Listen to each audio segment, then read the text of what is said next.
में एक तलाते रंग बू से बात बनती है, चमन में एक तलाते रंग बू से बात बनती है। हम ही हम हैं तो क्या हम हैं, तुम ही तुम हो तो क्या तुम हो। इस बदलिए इस धारणा को बदलिए कि मेरी सरकार राष्ट्र निर्माण की उस सोच के प्रति संकल्पित है जिसकी नींव 2014 में रखी गई। 2014 में भारत के राष्ट्र निर्माण की नींव रखी गई मान्यवर। इसका मतलब बाबा साहब भीमराव अंबेडकर का इस राष्ट्र के निर्माण में कोई योगदान नहीं, राष्ट्रपिता महात्मा गांधी का इस राष्ट्र के निर्माण में कोई योगदान नहीं। इसका मतलब पंडित जवाहरलाल नेहरू का इस राष्ट्र के निर्माण में कोई योगदान नहीं, लाल बहादुर शास्त्री जी का इस राष्ट्र के निर्माण में कोई योगदान नहीं, चौधरी चरण सिंह जी का इस राष्ट्र के निर्माण में कोई योगदान नहीं। अरे सबको छोड़ दीजिए, क्या स्वर्गीय पंडित अटल बिहारी वाजपेयी जी का भी इस राष्ट्र के निर्माण में कोई योगदान नहीं? आप जब अपनी तारीफ करने लगते हैं तो अपने लोगों को भी भूल जाते हैं। कम से कम ये तो मानिए कि 7 साल उनका कार्यकाल रहा, उसकी तारीफ कर देते आप। लेकिन व्यक्तित्व का संकट है जो आपने कहा, कैसे तारीफ करें, कैसे चर्चा करें। और नया भारत की बात कही गई मान्यवर, निश्चित रूप से नया भारत बना है। 2014 से हमने देखा है नया भारत, जिस नए भारत के अंदर मॉब लिंचिंग करके लोगों को मारा गया। हमने देखा है वो नया भारत जिसमें 15 लाख का वादा करके इस देश के लोगों को धोखा देने का काम किया गया। हमने देखा है वो नया भारत जिसमें 2 करोड़ नौजवानों को हर साल नौकरी देने की बात कह के 84% रोजगार घटा है। और हिंदुस्तान की आजादी के बाद पहली बार ऐसा हुआ कि 45 वर्षों में बेरोजगारी का स्तर सबसे ज्यादा अगर बढ़ा है तो इस कार्यकाल में बढ़ा है। हमने देखा है नया भारत मानव। और प्रधानमंत्री जी जिस दिन प्रचंड बहुमत लेकर आए, हम सब ने उनको बधाई दी, शुभकामनाएं दिया मान्यवर। और उन्होंने एक बात कही थी कि सरकारें बहुमत से चलती हैं लेकिन देश सर्वमत से चलता है। बहुत अच्छा लगा सुन के, मन प्रसन्न हो गया। लेकिन हमने देखा वो सर्वमत का देश, हमने देखा किस तरह का वातावरण इस पार्लियामेंट के अंदर बनाया गया, लोकसभा के अंदर बनाया गया। हमने देखा मान्यवर, इस संविधान के तहत इस लोकसभा राज्यसभा का गठन हुआ है। ये लोकतंत्र का सर्वोच्च मंदिर है मान्यवर। और इस सर्वोच्च मंदिर में जय श्री राम का कोई नारा लगा रहा है, कोई अल्लाह अकबर का नारा लगा रहा है, कोई जय मां काली का नारा लगा रहा है, कोई राधे राधे का नारा लगा रहा है। आप इन नारों से खुश हो सकते हैं, ये लेकिन धर्म के प्रचार का अड्डा नहीं है, ये मुल्क के संविधान की रक्षा का अड्डा है। ये बाबा साहब भीमराव अंबेडकर के संविधान की रक्षा का अड्डा है मान्यवर।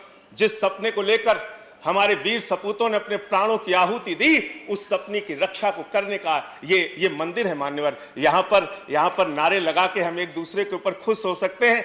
वंदे मातरम पे सवाल उठाते हैं, मुसलमानों की देशभक्ति पे आप सवाल उठाते हैं, और कुछ लोग ऐसी टिप्पणी भी करते हैं जो मेरी समझ में नहीं आता। मैं अन्ना जी के आंदोलन के मंच का संचालन कर रहा था मान्यवर। मेवात से एक मुस्लिम लड़की उस मंच के संचालन के दौरान कही कि उसने कहा कि मैं समर्थन देने आई हूं, भाषण देना चाहती हूं। भाषण जब उसने समाप्त किया उस मुस्लिम लड़की ने, तो उसने कहा भारत माता की जय, भारत माता की जय, वंदे मातरम। और मैं उस विचारधारा से सहमत नहीं हूं। मेरा इस्लाम इतना कमजोर नहीं कि वो वंदे मातरम कहने से खत्म हो जाए। इस तरह की सोच के लोग हिंदुस्तान में रहते हैं।